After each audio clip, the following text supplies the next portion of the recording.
Well, cool, man. So what's been going down? How's the week been? I've had a crazy week. I've had a crazy day today. I stubbed my toe so bad. Like, I was planning on riding tomorrow. We got this crazy storm. It rained. Dirt's going to be probably perfect tomorrow. And I went to walk into the house from the garage and didn't have shoes on. And I was pinning it.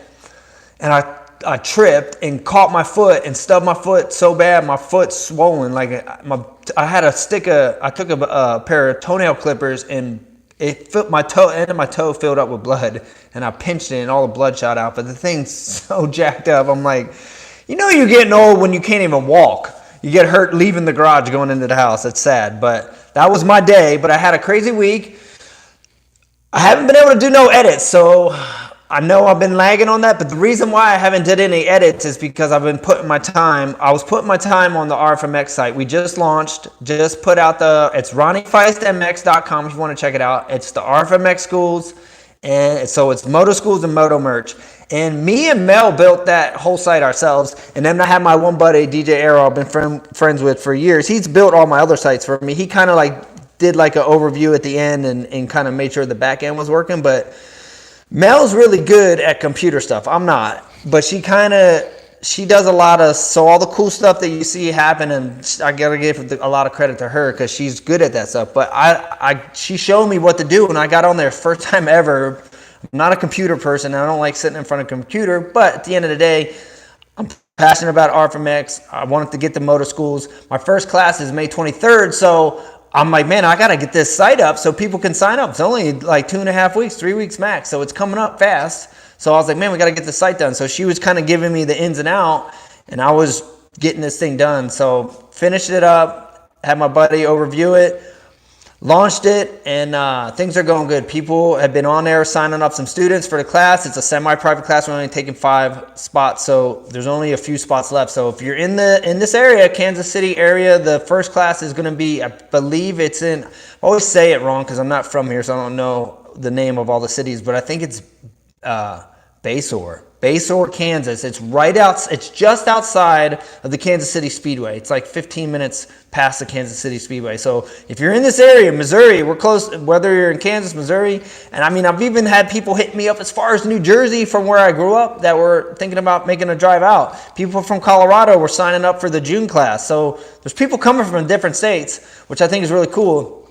But if you're in this area, or if you're in a state that's close enough, the first class is May 23rd, and I'm encouraging you guys, sign up for that class. That's the first one. I want to get this thing popping. So if you're looking for some moto coaching, we're gonna get it going. And just a shout out for everybody that's been. I got an app so I can see when people are checking out the site. So there's been people on there all day long for the last 2 days. So it's pretty cool to see everybody from all around the world. You can see like these little highlights, and it shows like what state people are looking at and where, even in the world. So I could see people in Europe, seen people in Australia, and then all across the U.S. just on the site. It shows me where you guys are at. So it's pretty cool to see people all around the world checking out the site. And a lot of people have been supporting the merch. So big shout out. Thank all of you guys for supporting everything we're doing here. But excited to get behind RFMX. It is the motor life. It's been, I actually had the vision for RFMX, and I seen a post today because I hit the hashtag. I was like, what, like RFMX hashtag? Like I had this idea to do moto schools in 2012, and I was going to do it because freestyle kind of came to a pause and there wasn't a whole lot going on. So I'm like, man, I'm going to do moto schools, RFMX. And I came up with that. I put it on my bike. I printed some t-shirts. Like that t-shirt you've been seeing me wearing in all these videos, that one with the squares that says RFMX Ronnie Faisst Motocross. That thing is from 2012. It's the only one of the samples, the only one I got. People were like, where do I get that shirt? You can't get it. It's the OG sample. There's only one of a kind. I mean, maybe I need to remake it since everybody likes it. But 2012 is when I came up with the idea, and I was going to go do motocross schools back then. And then the Nuclear Cowboys came into the picture. All of a sudden, there was a chance to go on this tour. And then that tour it took us on the road for about 5 years. I did that tour. So kind of put it on the back burner, got busy going back on the road. And then right after that tour, ended up going into off-road. And then boom, off-road, I got married, ended up here in Kansas City. Now it's like, okay, let's do RFMX. Let's go back to the coaching and stuff. So pretty pumped to, it's something that I want to do for a very long time, and it's finally happening. So super pumped to get it going. The motor life, man, 35 years, and I'm still doing it, man. Out here last week, working on the bike, changing my own tire. Like, that's another thing I don't do. I don't change tires, but I'm like, it's not like Cali where I can just bring it to the local shop and they're going to just change it for free because everyone's cool and been in that area for so long. Here, I got to pay money to get my tires changed. So I'm like, dude, I'm going to do it myself. And the shop's not 5 minutes up the road. It's, 20, 30-minute drive to the shop. So I'm like, dude, I got to learn how to change tires. And I do not like changing tires. So last week I had it all planned out. I was going to go ride, new tire, new chain sprocket, get the bike all dialed. And what do you think happened? Pinched the tube. And then I couldn't go riding because it was like I pinched it on the day, like right at the end of the day when the shops are all closing and couldn't get a tube and whatever. It didn't work out. I ended up having to drive to the shop that was 30 minutes away when they opened on Tuesday. So the whole weekend was shot because nothing's open. And I had to wait till Tuesday to go get a tire in and then pay, and cost me 2 tubes plus the drop. Should have just paid from the beginning. I would have been straight. So whatever. But funny story. But that's what I'm saying. 35 years in the game, still living the motor life, mid-40s, back to the roots, changing my tires for myself. Say, hey, it's all part of what we do, dude. It's all good. It's for the love of it. Love riding. I ain't gonna say I love working on bikes. I like riding them a lot more than working on them. But it's part of it. I work on my own bike. I don't have no mechanic. I'm doing my own stuff. Anyway, so let's check out. So if you guys want to start sending in questions, I see a lot of people on here, and I try to go in order because I don't want to miss people. I want to make sure I hit everybody on here. But there's a lot of people up in here. I see Big Feist dropping. He's talking about Maze Landing. That's the home. That's where we grew up. That's the home spot. Just pin it. Yeah, man. I think it's funny because I launched, and my wife's on here too. I see Ronnie and Mel. But it's funny because it's like I come out the box, say, hey, we're going to do moto schools, right? We're going to help teach you guys how to get some like good, solid riding techniques. And then I have a shirt. One of the first shirts we launched is just pin it.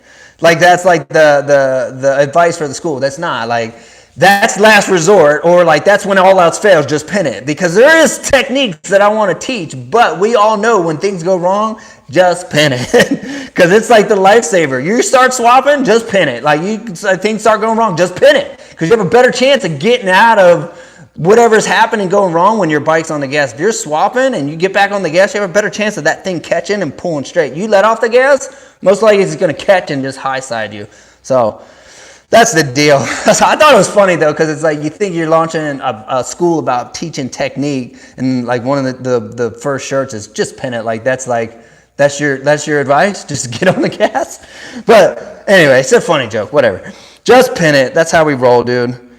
So we got V-Dub in here. I see V-Dub. V-Dub's a homie. Came over from Deegan's channel.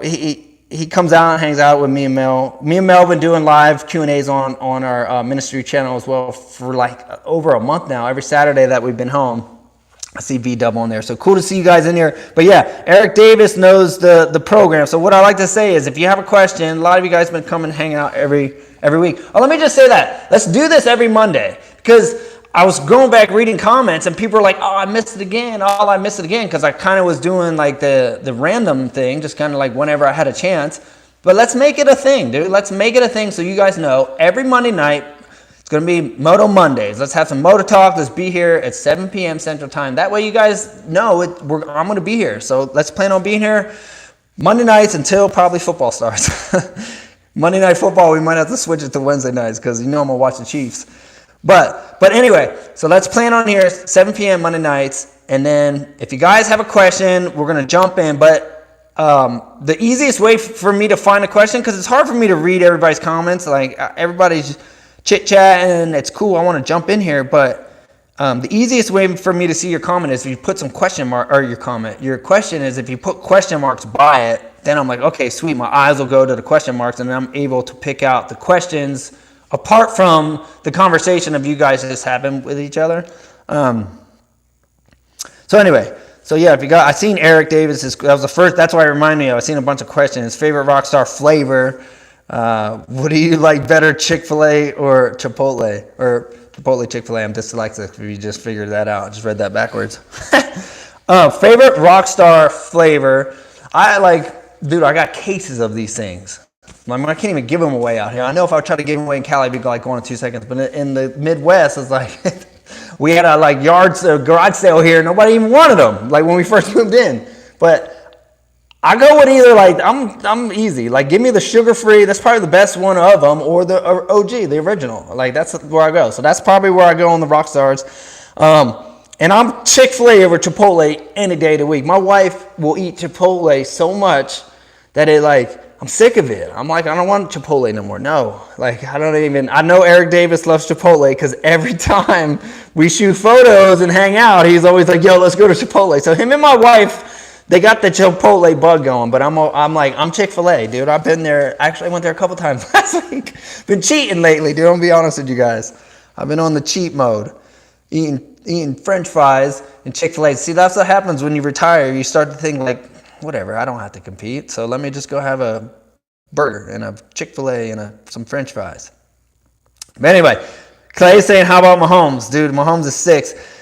Oh, V-Dub throwing a little bit of Mondays are gonna be great. Cool. He says, here's a little dono for the sport. V-Dub, we support it. Did a quick little donation. I appreciate it, dude. We're going to be here Monday nights. And the reason, I know Deegan's been going like live like crazy. I know he's kind of cutting back a little bit right now with the quarantine and everything opening back up. But I just wanted to make mine early enough because I figured if he does one, because he was going every night, and I didn't want to cut into his because I know a lot of guys that are here are with Deegan as well. So I wanted to go at 7 p.m. because that's 5 p.m. Cali time, and I think Deegan starts later. So that's why I chose the 7, but shout out to V-Dub. I appreciate that, dude. All right, so what do we think? Let's see, what do we got here? Do you think you'll ever... All right, so we got Brian here. Do you think you'll ever race Missouri State Race Series? I won't say that I won't, but as of right now, I don't have no plans. But I won't say I won't. I haven't raced like a local race in so long. But I love racing. Like, I grew up as a racer. That's like my whole... From 8 years old to even past 20. 20 is when I moved to California. That entire time, from 8 to 20, I've raced every single weekend unless I was hurt. Me and my dad went to the races. Raced all through the amateur ranks. Went to Loretta's 3 times.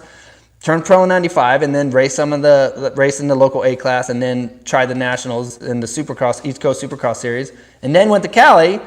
And then was still racing some of the local races in Cali, and then got into freestyle. And then I did that. That like kind of was like a way, like, dude, I started making a living. I wasn't making a living racing, but I was able to make a living as a freestyle guy. And to be honest with you, all my medals at X Games, not all of them, but 3 of the 4 were from Speed and Style, which is a half race, half freestyle event. So I love racing, but I have not been to a local race. But I don't want to say I won't be there. I just, right now, we seriously like have so much going on we've been in this plowing mode. Like, moving here was a really big life change. Like, I was retiring like from a long career, and I left everything. I left all my friends. I left, the motocross industry, and came here. It was like I had to start over. All my contracts had ran out. It was like a start over. So now me and my wife knew we were going to start a ministry together. So it's been like this birth of our ministry, our YouTube channels, and then now it's kind of like, man, I have time to be able to do RFMX, which I've always wanted to do. And like I said, I was wanting to do that since 2012. So all this stuff's happening. So I think like once we kind of get everything up and going, so it's been,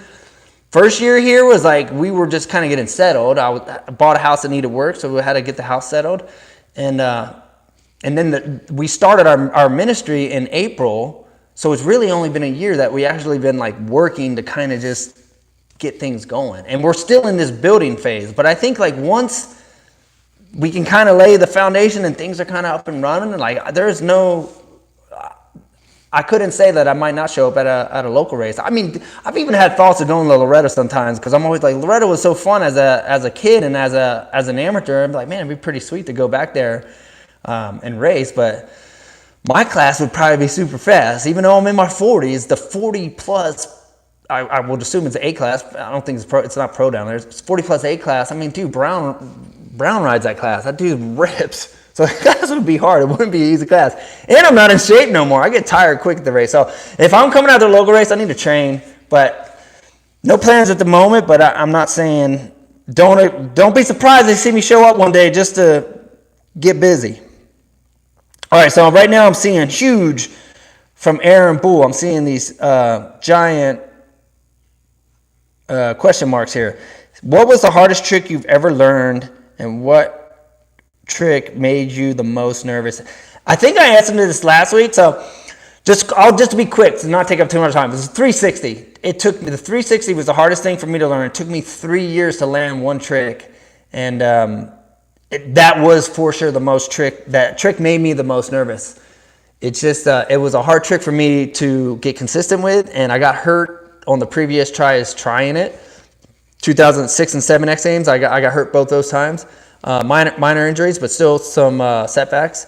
And then, so those things get into your head when you, I mean, you all know, you guys ride, like you crash, and like you got to get past that, you know, you got to be able to put that behind you. And sometimes you can have a trick like that makes you a little nervous, and then you get hurt with it. Now you got even more mental thing to get through, because you know it's already put you back once. So it was a tough one for me, but I was able to land it and was able to check it off the box and say, cool, did it. But it was a tough one. All right, so talk about. All right, so this is from Reed Jr. Talk about how RFMX works, like classes. Is it sold in session or class by class? Do you have any help with any sponsors? As of right now, I got no help with any sponsors as far as like big endorsement contracts, nothing like that. But I do have people that take care of me, like Husqvarna gives me a great deal on a bike. I got to buy my bikes, but I still get a great deal. They give me a small little parts allowance, so I'm super grateful for that. That's awesome. Thank you. I appreciate it. Shout out to Husqvarna. Shipped. They hooked me up with gear. Fox hooked me up with, so I got like a Shift Fox gear, but it's just product. But I'm grateful that I can wear cool gear. Spy hooks me up with stuff, so I can get mostly of what I need, but I'm not under big paying contracts anymore. Like I don't have anyone that pays me anymore. So those days were great, and maybe down the road I could. It'd be cool to pick some more up, maybe as the school grows. But right now, I don't have any. But the way the school's going to work is they're just day schools, and they're day classes, and they're semi-private. So I only want 5 riders for the day. And the reason I want to keep them small is because I've done big classes. I've done motocross schools with FCA. It's a Christian motocross organization. You probably heard of Fellowship Christian Athletes. Well, they do motocross camps, and I've done camps with them on and off throughout my career, even when I was competing. And they have huge camps, 70, 80 kids at a camp. So you'll get a group of 20 kids sometimes. And when you have 20 kids and you're trying to remember who's doing what and this and that, and you're trying to it gets really hard to just really focus. So I'm like, man, I would rather not have a big class, have a small class, and be able to spend more time with each rider.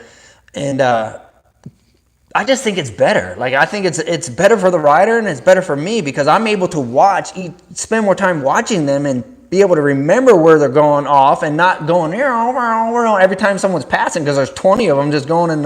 If you're working on a section, everyone's just burning laps or whatever that section is. You're like, wait, number 22 is doing this, 32, and it's hard. It's not that it can't be done. A lot of guys do it. I just would prefer to have small classes so I can give more attention to each rider. That's just how I'm going to do my stuff. So day classes, right now it's only one class a month since we're in the Midwest. We're starting this month, May 23rd, and we're going to do one class a month from now to October. And my goal is, we're just getting started, so I don't know what the demand will be here in the Midwest.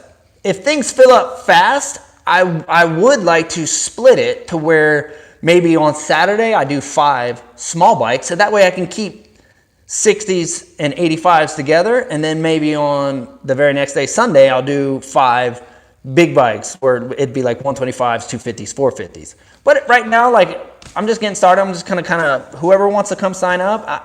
I'm probably not going to take any 50s right now, because I think they at least need to be on 65s. So 65s to 450s, and just get 5 guys, and I think that's going to be the way we run it. And I got a whole schedule how the day's going to break down, and we're going to go start with the basics of body position, and we're going to work on balance techniques, braking techniques, corner techniques, starts, and we're going to just work our way through. I'm going to break the track down into certain zones and focus on certain parts of the track and hit on whatever obstacles in that zone. We'll focus on those things, whether it's a whoops, rhythm section, a deep rut, whatever it might be, and then just kind of do that. And cool enough, out here, I got 2 guys that have private tracks.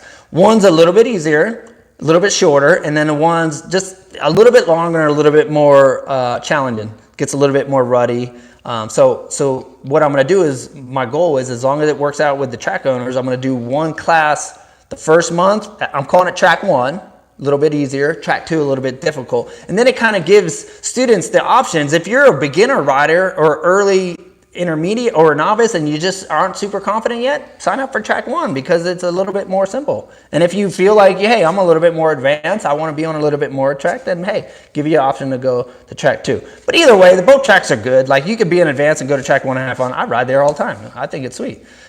But it's cool to have 2 different options to just kind of break it up and keep the schools fun, and give the riders option to pick and choose where they might feel a little bit more comfortable, whether what level they're at. So it's kind of how it's going to break down. So like I said, the site's up, and I kind of like try to explain as much as I can on the site. So there's like a whole ton of stuff on there, and just our policies and all that stuff's on there. So if you just want to check out sites, there's Ronnie Faisst MX, and you can get all the information. And they're 5 hours, 5-hour class. So we'll start them in the morning and then run all straight through. Just take a small little break, just to let everybody get some food in them. That's a long day. Can't be out riding all day with no food. So, especially when it gets hot here in the Midwest, gonna have to take water breaks and stuff.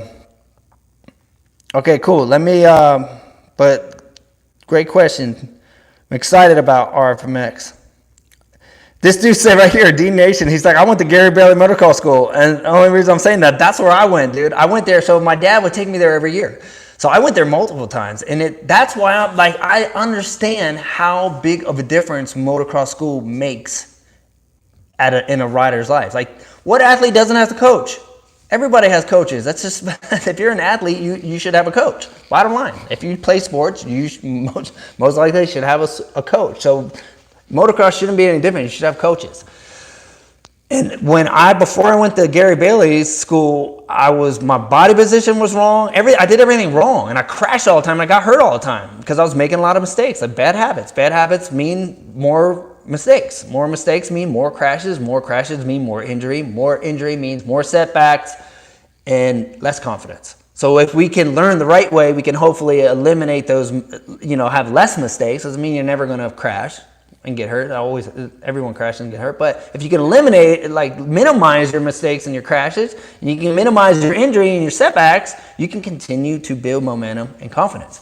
So I experienced that in my own journey as a motocross rider, going to motocross school. So I know how helpful it is. So I'm excited to be on the other side now, because I remember when Gary was pouring into me as a coach, and how if you could look at photos from the year before I went to Gary Bailey School and to about a year later, because I had to go home and obviously practice what he taught me and change my bad habits into the good habits. But you could clearly see it looked like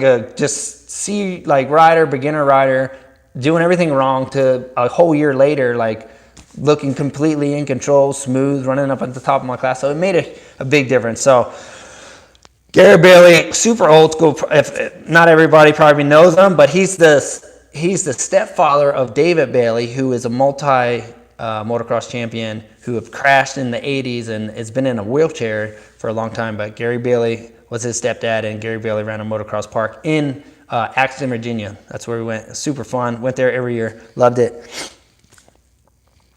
Sweet. So let's keep it moving here. This dude, Monroe, ring ding dong, always. This dude's always on my, he's always in my DMs saying the same thing.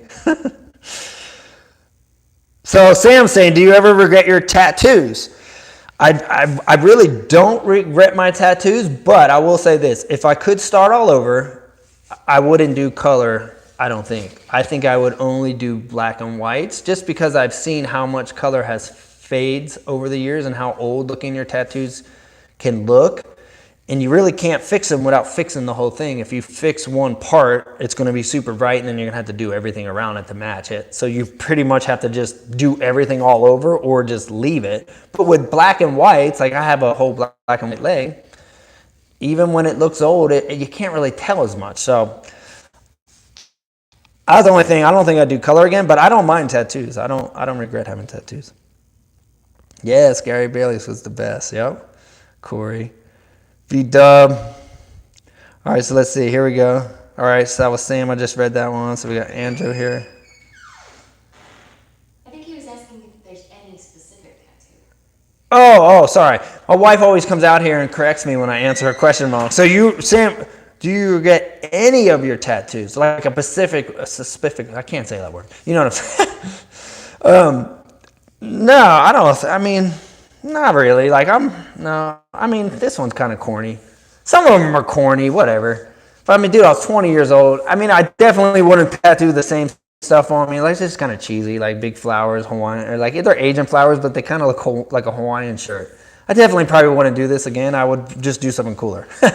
But I don't like to trip on it. I'm like, whatever. It is what it is. I was back then. So with Aaron Bull, little AMA. Doing a donation, AMA moving the pro age to 18, hot or not. So, AMA's moving the pro age. What was it at before? Was it 16? So they're bumping it up? I think it was, right? They didn't bump it down. Like, so answer back on that, Aaron, because I think that's what you're saying. So they're basically making it, or am I wrong? Did you have to be 16 or 18 to be pro? Because I think that's what he's saying.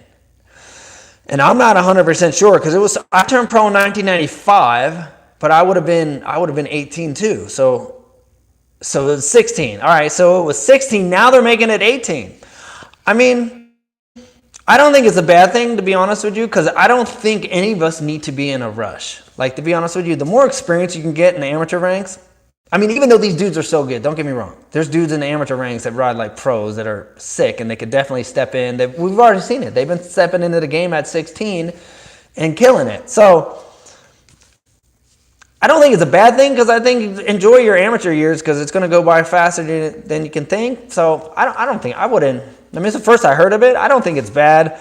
But I'm not to say that people at 16 aren't ready to go in the pros, because there's probably people at 15, 14 that are going pro speed these days. It's crazy how fast the kids are these days. But, I mean, I don't know why they would have done that. Maybe, I don't know. I don't know why they did that, but it's all good. Hey.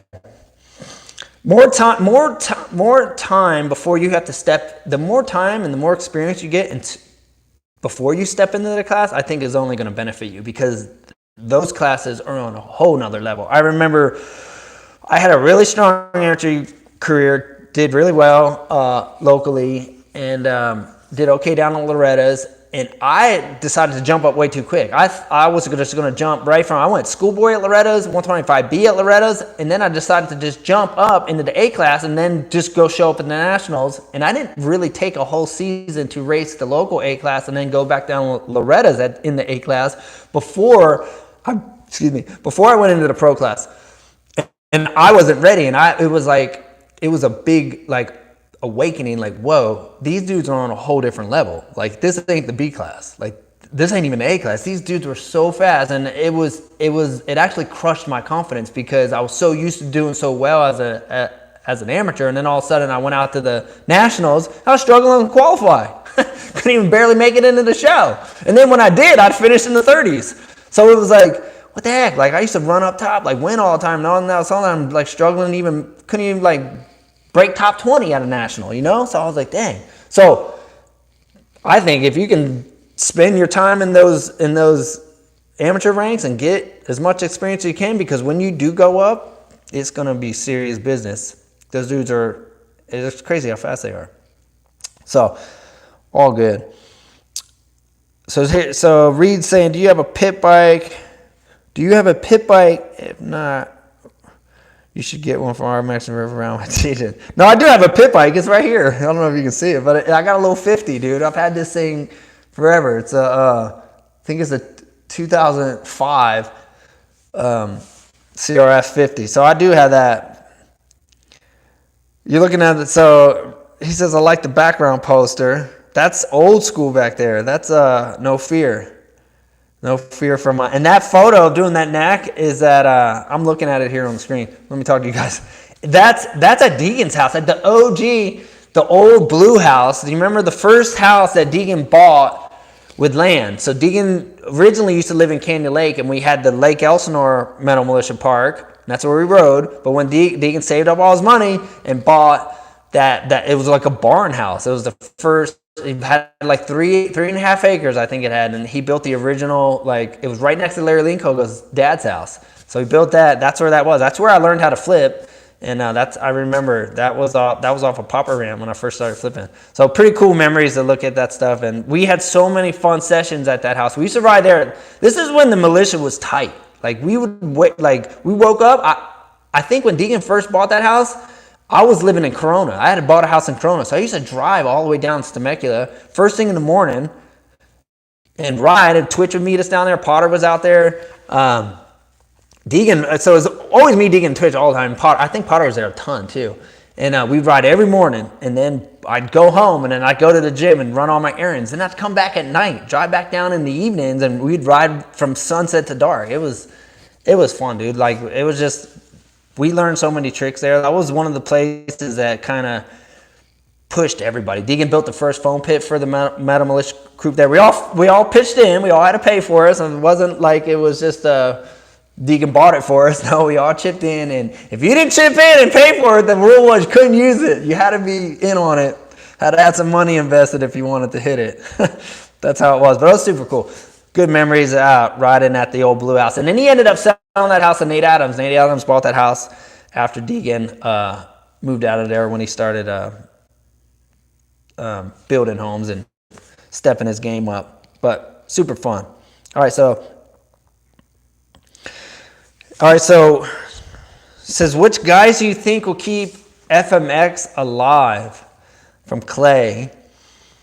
Man, dude, I think there's a whole nother, just like, there's a whole group of guys that are still pushing it pretty hard. I mean, you got Jacko's out there. I mean, this is what I'm gonna say. Where are the Americans at? What happened to the Americans, dude? If you go to X Games and watch, I'm a judge, so I know because I look at the scoreboard all the time. It's all Australians and all Europeans. Mostly Australians, dude. Like, what happened to Americans? Like, Adam Jones is like the last American still hanging on, but I don't even think he even got an invite the last couple of years because it's harder and harder to get in. Less and less guys. I don't think they take like 8 guys now.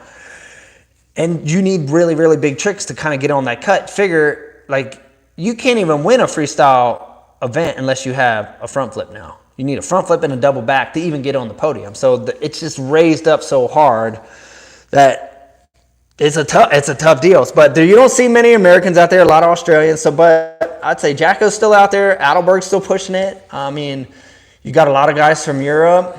I don't think it's going to die off. I don't think it has the buzz that it did through certain years. I think what was cool about when we hit it is it was just new. It was like a cool new thing, and we got to ride the wave of it like everything was new. First time. So I think we got to hit it in its best years. But there's still guys pushing it, and I'm like blown away what they do. And I mean, especially what they do off the cheetah ramp. And if you guys know what I'm talking about, the cheetah ramp, the front flip ramp that helps flip you. Like, that ramp's nuts. I seen someone do a double front flip off of it, posted on Instagram the other night. I'm like, but you couldn't do it off a regular ramp. You need the cheetah ramp. It's that little pop, it kicks you. But people doing front flip variations that you would never think that you could ever possibly do, like video game stuff. But it's nuts. Sport's crazy. I don't think it's dying, and I think there's a lot of talent in Australia and in New Zealand. And I think Taka's still sick, but he's starting to get to that age now where it comes a point in your career where like, okay, I'm kind of getting up there. He's getting in his late 30s now, and you start thinking like, hey, do I want to push it to that next level to keep trying to get on the podium, or do I want to kind of like cruise it out? And so I think he's still sick. Wanky's sick, Whipper. So there's got a couple guys still from Japan, but it's a tough sport, dude. You gotta be willing to take big risks in freestyle, and that's the thing. And that's where I think separates the guys, and I think that's when you see guys start to back it down a little bit and soon just take a backseat and say, "Hey, I'm gonna retire, or I'm just gonna cruise," because it's such a big risk that you get to a point where take a couple of injuries or just been in it for a while, and you just know, like, man, I don't want to take those types of risks. And those younger guys, are willing to do that, and that's what it takes to win a freestyle event. It's huge risk. Okay, so let's see. So I'm seeing Ray said, what style boots do you wear? I wear the Fox, the Instinct. I don't know if you can see them. Oh yeah, they're right there behind me. Fox Instinct. They are sick. I got gray, red, white, and a black pair. Thanks to Twitch, hooked me up with a bunch when he switched to Fast House. So shout out to Twitch. I had a few pairs, but I jacked a bunch of his. All right, so I'm seeing a bunch of question marks here. What's your favorite tattoo? Oh, all right. And what made you get it? What's your favorite tattoo, and what made you want to get covered? Who inspired that, or what? Like the style. Okay, so first tattoo. My very first tattoo was on my foot. Is this little dragon? This thing is like this big. Looks like a worm. Actually, I've covered it up now. You can't even see it anymore. I forgot. I got a cover up over it. But I got that when I was in high school, and the reason I got that is because my karate instructor. I grew up taking martial arts. He used to have this big dragon. It kind of started on his foot and wrapped around his ankle. And then I looked up to my karate instructor. He was a super cool dude and was a great martial artist and wanted to be like him. So I was like, I'm going to get a dragon on my foot like Sensei. So that's how that started. So I was 14. And then I got one every year after that. So by the time I moved to California, so 14, 15, 16, 17, I think I had 4 when I left for California. I had one on my foot, one on my ankle, one on my calf, and then I had one on I had my name across my lower back. So from every year in high school, I got one.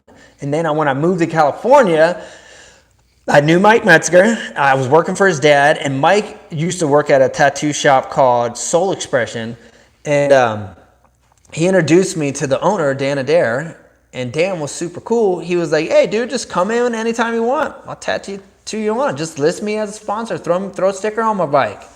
And I was like, really? So, sure enough, I used to show up at a shop like every Tuesday, and I would just get tattooed. So, Metzger actually did, this is all Metzger's work. So, I had Metz doing this entire arm, and Metz used to tattoo me at his house. So, I would go over to Metz's house, just hanging out at night. He'd work on me. And then on Tuesdays, I'd go down to the shop, and I'd had the owner of the shop, Dan, work on my other arm, and I was doing both my arms at the same time. But once my arms were done, I was like, I should do my chest. Once my chest was done, I was like, maybe I should start filling in some of my legs. And I was always thinking, as I was getting close to one piece being done, I was always thinking about what I wanted to do next. And I just, for years, I got tattooed all the time for years. And to be honest with you, I just tipped them. I tipped them. I would trade them stuff. I would give them sponsored products. So I didn't. If I had to pay for what probably my tattoos are worth, I probably wouldn't have this many. But because I had cool friends that own tattoo shops and could get tattoos and were cool with me giving them sneakers and sunglasses and clothes and just some $100 tips and stuff, they were like, whatever. So I got filled up pretty quick, and I ran out of. I have a full suit now. I'm tattooed from head to toe, the tops of my feet, tops of my hands, my legs, my butt cheeks, ribs. I got a full bodysuit, and I'm be honest with you, I'm glad I'm done, because the last couple sessions I had, I was like, this stuff hurts, dude. I'm like, every time I would start, I'd be like, what? Why did I want this here? This is just a bad idea. But I would tough it out and finish it. But it's not fun. Anybody who's been tattooed heavily knows. And if they say it don't hurt, I'm gonna call you out and say you're lying, because tattoos hurt. Come on. They're cutting into you. 3 layers of skin, you're bleeding. That doesn't feel good. It's not like someone's massaging your neck. Anyway, all right, so let's keep it cracking. So, man, there's a lot of people talking on here. I'm just trying to find a question. Oh, so Jeremy, all right, so wait, we got a little, make sure I don't miss any. I hope I didn't miss anybody else's super chat question. We got Jeremy, 27 bucks, dude. Thank you so much. I appreciate it, dude. It's a cool way for people to kind of make sure we don't miss their question. They do cool little donations, so that's cool. All right, so oh yeah, hey, he's just making a quick donation. It's not even really asking the question, just saying he's put towards getting your school up and running. So hey, that's even cooler, dude. Big shout out. I appreciate it, dude. Putting towards the RFMX. That's awesome, man, because that's pretty cool. Because you know what? I had it on my list that I needed to go buy some cones at Lowe's this week, because I'm going to do some drills and I need some cones for my students to be able to know where to start and start braking and start gassing it. So I'm taking $27 from Jeremy and we're buying my cones. So thank you, dude. Supporting RFMX, dude. That's pretty cool. Awesome. All right, so anybody else? Did I miss any? Like I said, I tried to hit everybody, and I always look for the question mark. So if you do, let's see right here. All right, so this is Killer Hammers. How many injuries have you got from moto? All right, so look, so I've got over 30. I'm 35 years on dirt bikes now. So I've had a lot, but I feel like I haven't had as many as some people have had, or as bad as some people have had for having 35 years on two wheels. I've broken my wrist when I was a mini rider. I broke my wrist all the time. I broke this one like 4 times. I broke this one like 3 times. I broke them both at the same time. I had 2 casts. Big Feist is on here. He had to wipe my butt, brush my teeth. He had to take care of me. Dude, 2 casts is not fun. I did that in high school. So my dad had to take care of me, give me a shower. It was nuts. But I've broken both my ankles, broke my feet. I've broken my ribs. If you can see my shoulders, can you see those things? Oh, wait, are they sticking out? You can see that one, huh? You see that one? But I've separated. So these are AC separations. Separated both shoulders. I've had both ACL and meniscus repaired on both knees. I've had both my, or not both. I've had my left femur broken with a rod in it. I've had multiple concussions. I don't know how many, but I've had a lot. Not as I know. I think Nate Adam has been one of my friends who's had really bad ones, to where the doctor actually told Nate, "Don't get on your bike anymore." That's how bad for concussions he went through. But I pretty much, that's not too bad. I mean, that's a lot, but it's like, it's not too bad. Like, to be honest with you, I have 2 screws in my knees. That's not bad. And those will stay in forever. When you get an ACL replacement, they leave your screws in. So I'm keeping my screws. But the crazy thing is I broke my femur 1 year and got the rod in. The very next year, I tore my ACL, and they were able to, while they were repairing my ACL, to take my rod out. So they took my rod out of my femur while they repaired my ACL. And I did cadavers on both of my ACL, so I got cadavers in there. But that's not bad. Like, I mean, I could just think about like Deegan. Deegan's got like, he's got screws in multiple parts of his body that are gonna stay. Like I remember the doctor tried to get it, I think it's in his wrist, try to get a screw in his wrist or somewhere, and they stripped it out. Like, couldn't even get it out. And they like woke up from the surgery and like, "Hey dude, sorry man, we couldn't get it." It's like, what? I mean, he's missing a kidney, like, and I believe he has more hardware than just that screw. And then Metzger's been through a lot. I mean, I feel like there's just, the moto scene in general is just, it's a dangerous sport. And a lot of guys are living with a lot of stuff in them. So I'm just grateful and thankful for, after a 20-year pro career, 35 years on a dirt bike, that, you know, thank God I just got a couple screws in my knees. Everything works. Yes, I'm sore. Yes, things hurt, but I can still ride. I can still, jogging's not my favorite, but I can still cycle. I can go to the gym and lift, but I do feel my injuries. Don't get me wrong. I feel my injuries, but at the end of the day, like, I'm still able to do what I love. As long as I can get on my dirt bike and ride, and it's not keeping me from doing the things that I love. So I'm grateful.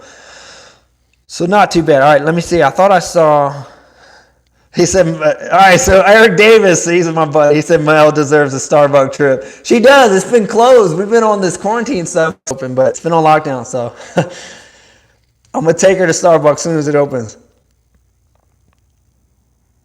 All right, so, man, I don't want to mess your name up. Are you right? Is it Kareen? Kareen S? I'm probably saying it wrong, but hopefully not. It says, how old are you, Bubba, Carrie, and Seth? I don't know how old Bubba is, but I'm younger than Carrie and Seth. And the only reason I know that is because I was good friends with them. I actually lived with both those guys in Cali. Me and Carrie Hart, when Carrie Hart bought his first house in Cali, I lived with him for a little bit. And then he decided to move back to Vegas. He didn't really like it. And Seth moved in. I stayed there. And Seth moved in, and me and Seth rented Hart's house from him. So those dudes, I know is Deegan. I'm not sure if Seth's 45 or 46 or older. I'm not 100% sure, but I know both of, I'm turning 43. So I'm turning 43 in June. Hart is 45, Deacon's 45. So that's around there. Bubba, I don't know.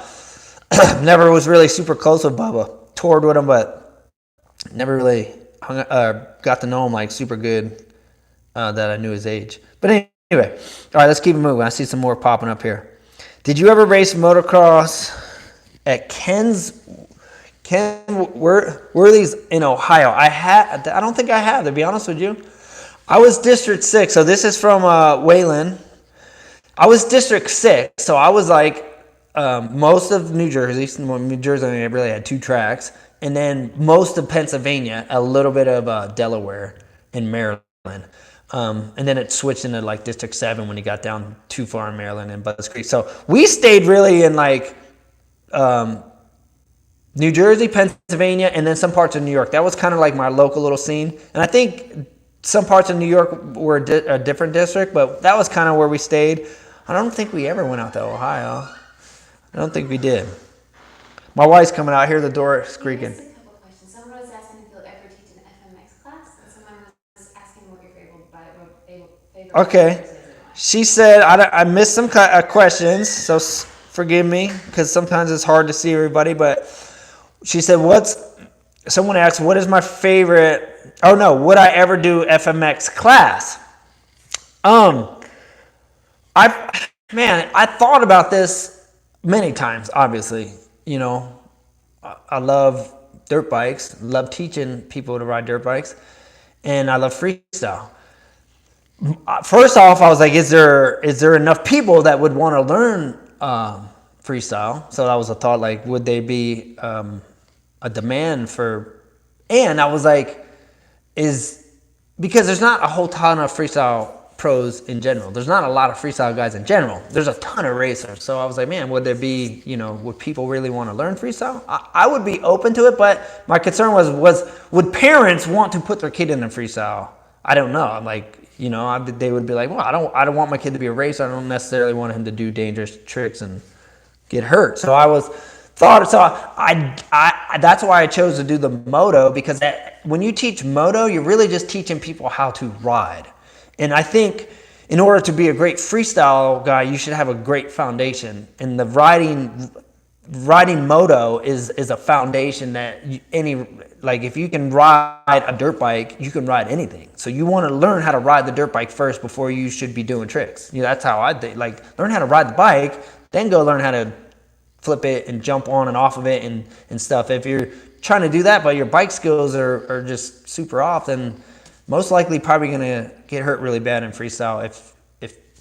And I've seen that happen. Guys who don't necessarily even have the right riding level are trying to do things just out of their comfort zone, and get hurt. So I would be open to it. I'm not saying no. I don't have nowhere to do it here in the Midwest. I just recently found a ramp to jump out here, but I wouldn't feel comfortable because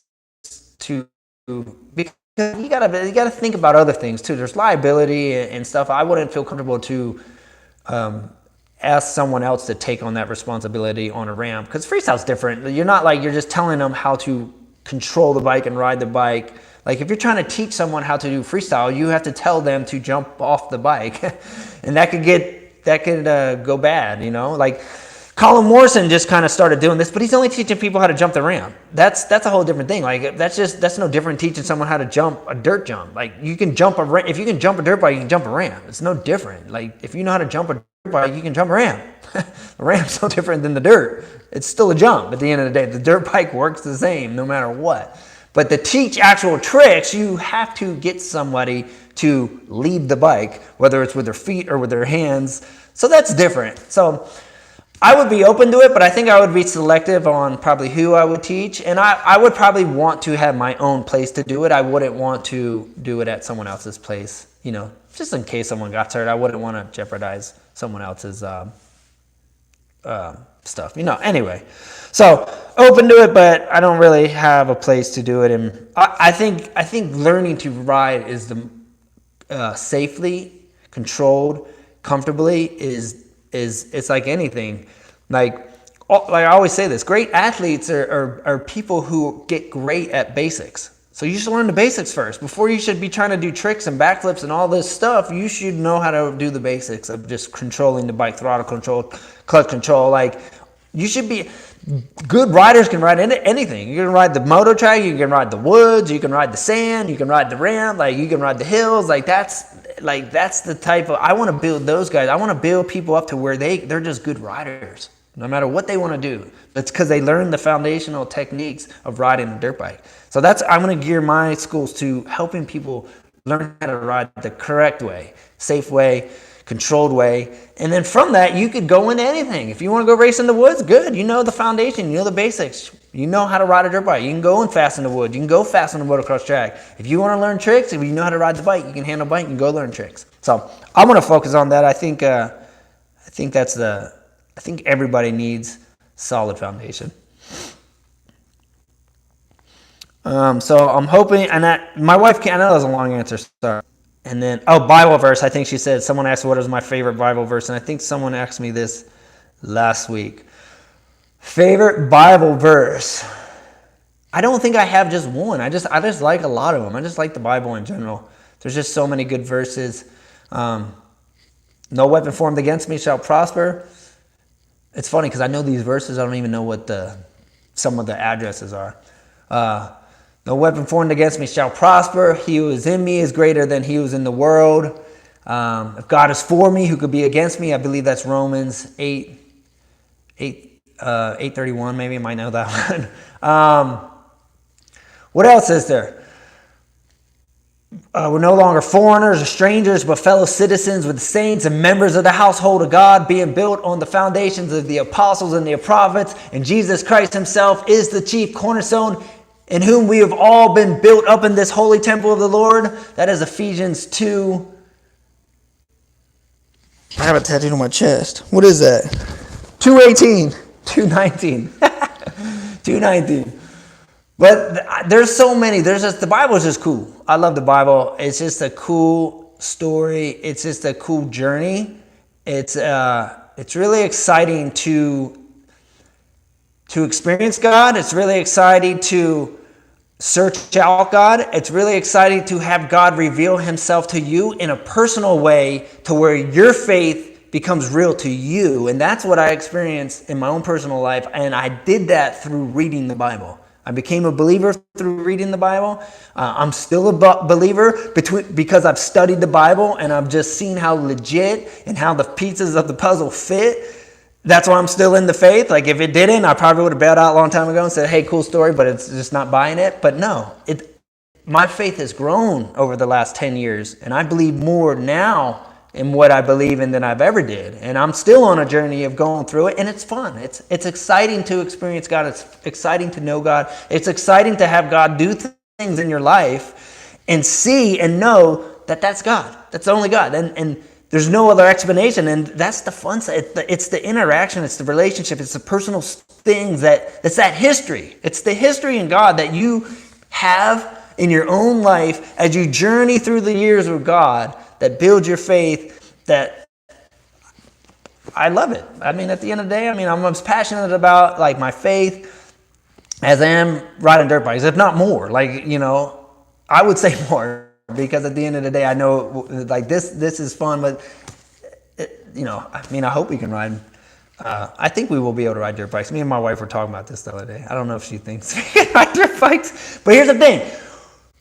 The earth is being restored. We're not in heaven floating around on a cloud. God is restoring the earth. So if we're on this earth, life is going to be very much like it is now, minus the fact that the earth is no longer under the curse of sin. It is restored. It's going to be back to the way it was in the garden. We will have incorruptible bodies. That means we will have bodies that do not decay. So that means my body will be, we call it a resurrected body, incorruptible.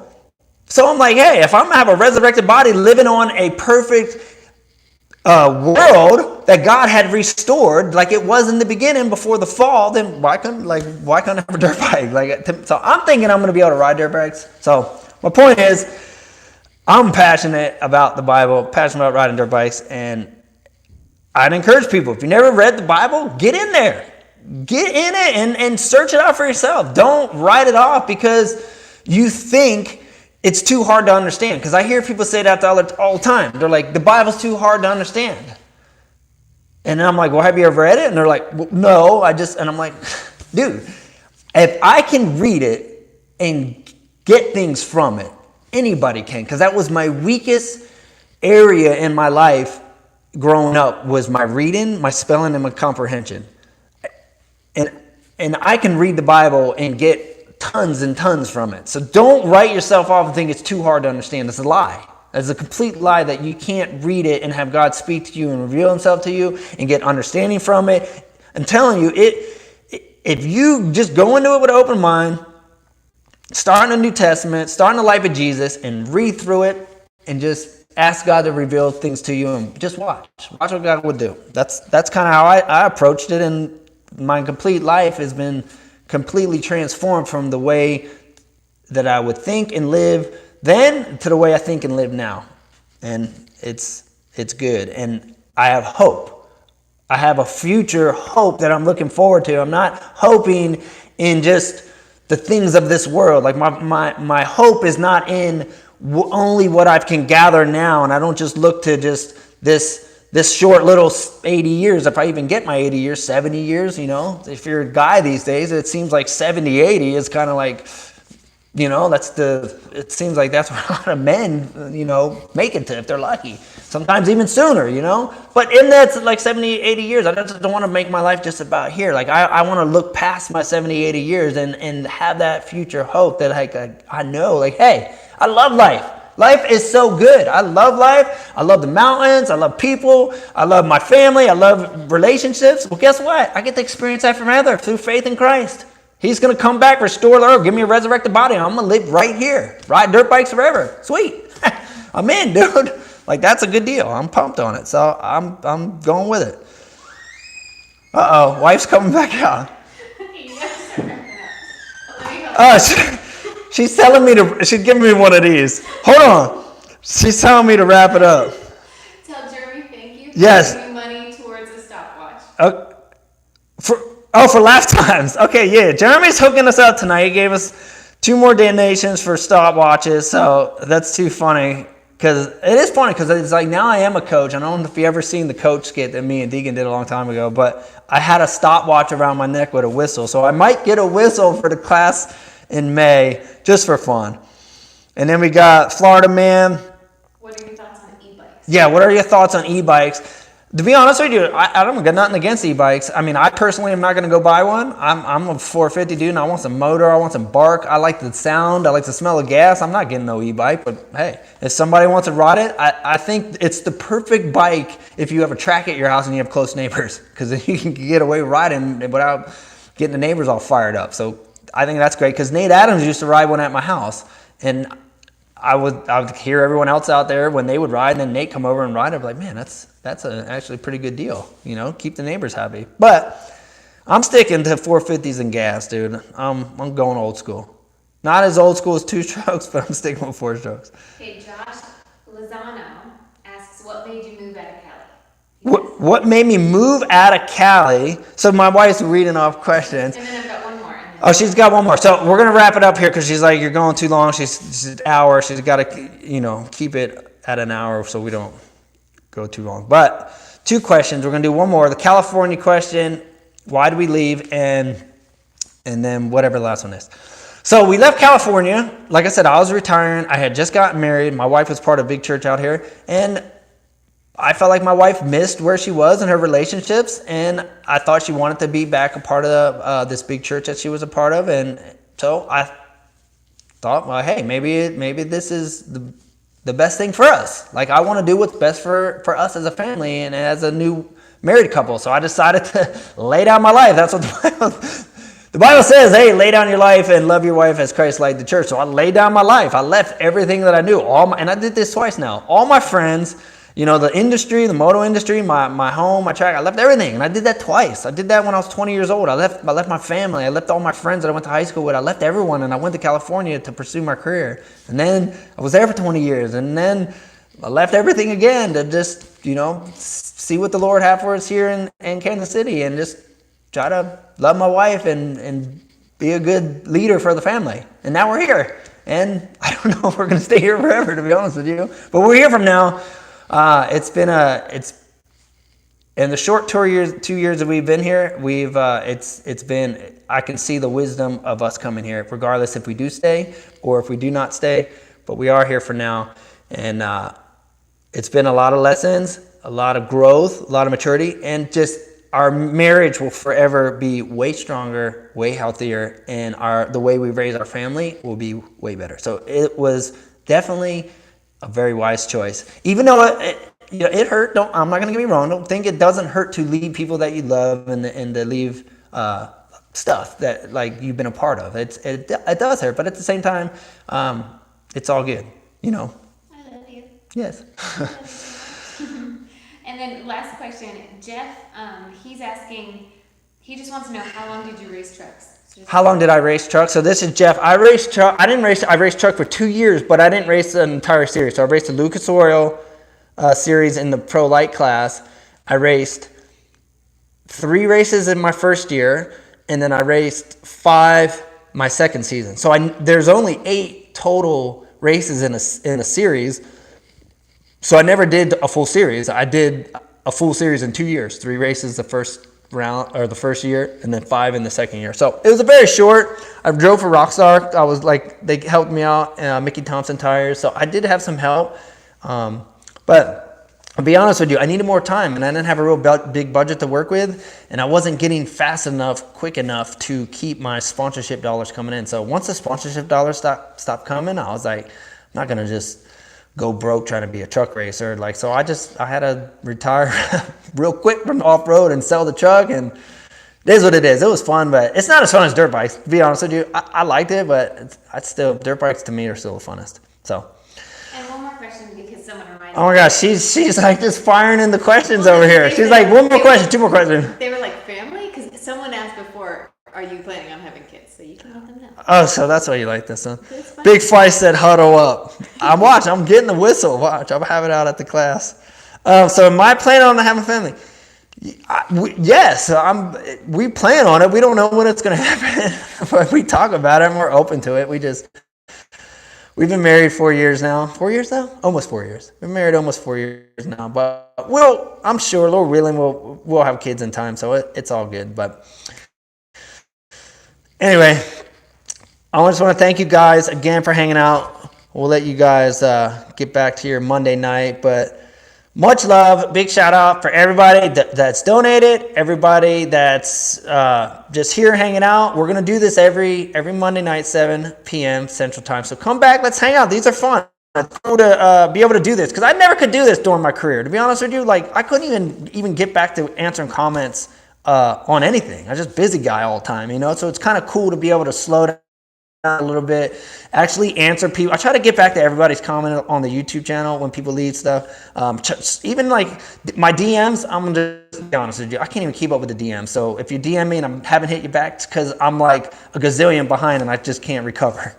But I'm trying to get better at just connecting, man. A lot of you guys have been supporting me through the years, and it's cool to be able to slow down and have these cool chats, sit down with you guys, answer questions, and just connect with people. So I hope we can keep doing this. I hope to see some of you guys maybe at the May 23rd class. If not, classes every month, we'll be releasing dates. Come out. If you want to get some, just get better at your riding technique and take some moto classes, let's do it. And I also plan on trying to do some in California. So we're thinking about going back to California this summer. So if we do, we're going to try to schedule a moto class at Paula during the time we're there. So as we get closer, we'll make those announcements and dates just so you guys can get signed up. So hopefully we'll be able to do some Midwest classes and some Cali classes. So anyway, thanks again. And thank you everyone that has supported the merch this week. Super cool. Like I said, we were working on that site forever, and we finally launched it. Kids signed up for the classes, and then a bunch of you guys were buying merch and just supporting the brand. So we just appreciate it. It's cool to we were excited. We were cool. People were launched it, and all of a sudden, ding, ding, ding. We were like, whoa, there's orders coming in. People were liking it. So we were pumped. It's cool to see that you guys like it. So we appreciate it. And also we did a quick little, this is the thing. RFMX and like motocross is a family thing, man. It's not just about the riders. Like, man, there's moms out there that go to the races. There's dads out there to take their kids to the races. There's kids. It's just a family deal. Like, moto is really a family sport. So we threw out some Mother's Day stuff. We threw out a little Mother's Day, some t-shirts and some mugs just as gifts. Like, we want to, like, dude, moto moms are cool. I know a lot of you guys probably have moto moms that go out to the races with you guys every weekend, clean your helmet, clean your boots, and do all this stuff for you weekend after weekend. So we did like, hey, Mother's Day coming up, give her a cool gift. We got some stuff up on there, hook her up. Moto moms are cool, mini dads are sweet. Everybody that supports you guys and helps you guys do what you guys do. Dude, show those people respect and show them love and be grateful, man. Let them know that you appreciate what they do, because a lot of us wouldn't be where we're at if it weren't for the people that helped us get there. So show love and show respect, and I'll see you guys on the next one. Tell them the links are in the description. Oh yeah, links are down in the bottom. I'll put them there. Mel will put them there. She's good at that. See you guys. Love you guys. I'll see you next week.